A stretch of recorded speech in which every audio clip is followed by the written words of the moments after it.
இந்த வாட்டி தாவக்காக மிக அதிக அளவில் வந்து ஓட்டளிச்சவங்க யார் அப்படின்னு சொல்லி பாத்தீங்கன்னா தூய்மை பணியாளர்களுங்க. நல்லாவே ஞாபகம் இருக்கு. எலெக்ஷனுக்கு முன்னாடி இவங்க எல்லாம் வந்து ஒரு சர்வே மாதிரி கேட்டப்ப என்ன சொன்னாங்க அப்படின்னா, நாங்க முழுக்க முழுக்க வந்து தளபதிக்கு தான் ஓட்டு போட போறோம், டிஎம்கே அரசு எங்களுக்கு எதுவுமே செய்யல அப்படின்னு சொல்லி சொன்னாங்க.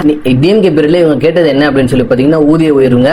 அது ஒரு நாளைக்கான ஊதியத்தை வந்து 761 ரூபாயை வந்து உயர்த்தி கொடுக்கணும் அப்படின்னு சொல்லி கேட்டாங்க. அன்னைக்கு தான் திமுக அரசு என்ன சொன்னாங்க அப்படின்னு சொல்லி பாத்தீங்கன்னா, இவ்வளவு வந்து உடனே வந்து ஊதியத்தை வந்து உயர்த்த முடியாது, அதுக்கு பதிலாக நாங்க வந்து வேற சலுகைகள் சில செஞ்சு தரோம் அப்படின்னு சொல்லி சொன்னாங்க. எதையுமே வந்து அவங்க கண்டுக்கவே இல்லைங்க.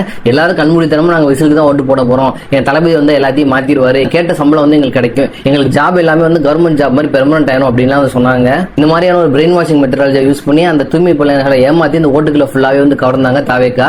ஆனா இன்னைக்கு வந்தவொடனே என்ன பண்ணிட்டாங்க அப்படின்னு சொல்லி பாத்தீங்கன்னா, தமிழ்நாடு முழுக்க இருக்க மிகப்பெரிய 12 மாநகராட்சிங்க, அதாவது தாம்பரம், மதுரை, திருச்சி, கோயம்புத்தூர், ஈரோடு, சேலம் 12 மாநகராட்சிங்க. இது இருக்க தூய்மை பணியை முழுக்க முழுக்க யாரு கொடுக்க போறாங்க அப்படின்னு சொல்லி பாத்தீங்கன்னா, தனியாருக்கு வந்து கொடுக்க போறாங்க, தனியாருக்கு வந்து தலைவா இருக்க போறாங்க.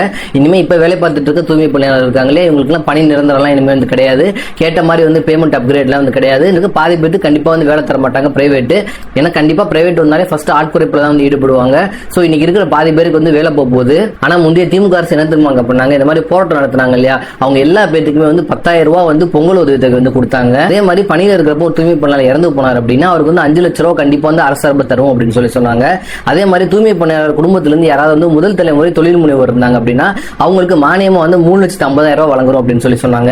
நகர்ப்புறங்கள்ல வர தூய்மை பணியாளர்கள் இருக்காங்க இல்லையா, அவங்களுக்கு எல்லாம் வந்து சொந்த வீடு இல்ல அப்படின்னா கலைஞர் கனவு இல்ல திட்டம் இருக்கு இல்லையா, அந்த கனவு இல்ல திட்டத்துல வந்து அவங்க எல்லா பேருக்குமே வந்து சொந்த வீடு சென்னை போன்ற மாநகரங்களை கட்டித்தரும் அப்படின்னு சொல்லி சொன்னாங்க. ஆனா இதோட அருமை என்ன அப்படின்றது அன்னைக்கு இந்த தூய்மை பணியாளர்கள் யாருக்குமே வந்து புரியப்படலைங்க.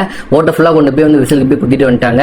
இன்னைக்கு அதுக்கான பலனை வந்து அவங்க அறுவடை பண்றாங்க. நீ வேலை இருந்தா தானே வந்து ஊதிய உயர்வு கேட்ப, இனி வேலையே கிடையாது, அதுக்கப்புறம் எப்படி ஊதிய உயர்வு கேட்ப அப்படின்னு சொல்லி பாப்போம் அப்படின்னு சொல்லி தளபதி சூப்பரா வந்து குத்தி விட்டாருங்க. இனிமே போராட்டம் ஆர்ப்பாட்டம் நடத்த முடியாது. ஏன்னா பிரைவேட் அவுட் சோர்சிங் ஏஜென்சி இனிமே வந்து அது மாதிரி சம்பளம் உயர்த்தி கொடுங்க அப்படின்னா வந்து கேட்க முடியாது. கான்ட்ராக்ட்ல என்ன சம்பளத்தை சைன் பண்ணி கொடுக்குறானோ அதான் சம்பளம். திமுக பழி வாங்குறேன் அப்படின்னு சொல்லி தூய்மை பணியாளர்கள் எல்லா பேருமே வந்து ஓட்ட மாத்தி விசிலுக்கு போட்டு இன்னைக்கு தங்களுடைய வேலையே வந்து இழக்க போறாங்க.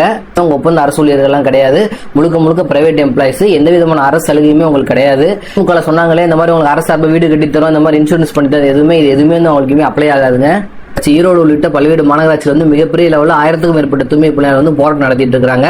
ஆனா அரசு அதை பத்தி எல்லாம் கவலையே பண்ணலங்க. டெண்டர் கோரிட்டாங்க. அந்த டெண்டர் ஆர்டர் கீழே போடுறேன் பாருங்க. ஃபீசிபிலிட்டி ரிப்போர்ட் கேட்டு டெண்டர் வந்து ஓபன் பண்ணியாச்சு எல்லா பக்கமே வந்து.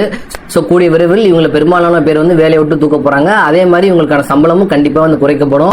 மாற்றம்னு சொல்லி ஒரு மாயை கோட்டு போட்டாங்க இல்லையா, அதற்கான பதிலை வந்து மக்கள் வந்து அனுபவிக்க ஆரம்பிச்சிருக்காங்க.